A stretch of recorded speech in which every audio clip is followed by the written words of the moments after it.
મોરબી ઝૂલતા પુલને તૂટવાને લઈને મળી રહ્યા છે કે જ્યાં હાઈકોર્ટમાં સુનાવણી હાઈકોર્ટમાં સુમોટોમાં કેટલીક અગત્યની સુનાવણી છે કરવામાં આવી રહી છે। મહત્વપૂર્ણ છે કે દુર્ઘટનાના પીડિતના બાળકોના ભવિષ્યને લઈને કોર્ટ ચિંતિત છે। બાળકીઓના લગ્નને લઈને કોર્ટે ચિંતા વ્યક્ત કરી છે। 21 બાળકો પૈકી 14 બાળકોએ પોતાના માતા પિતા ગુમાવ્યા છે। 7 થી 8 બાળકોના લગ્નની ચિંતા કરવા કોર્ટનો આદેશ છે। બાળકીના લગ્ન સહિતનો ખર્ચ ઓરેવા કંપનીને ભોગવવા મૌખિક નિર્દેશ છે।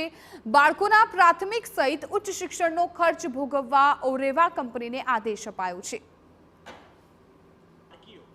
બાળકીઓની લગ્ન કરાવવાની પણ જવાબદારી કંપનીની રહેશે। તદુપરાંત કોર્ટે એ વસ્તુ સ્પષ્ટપણે કીધી છે કે કોર્ટ કંપની અજંતા કંપની અને તેમના વકીલોથી નાખુશ છે, કારણ કે કંપની દ્વારા કઈ વસ્તુનું સ્પષ્ટીકરણ કરવામાં આવતું નથી અને કોર્ટની પ્રોસિડિંગ્સ ટાળવાનો એક પ્રયત્ન કરવામાં આવે છે।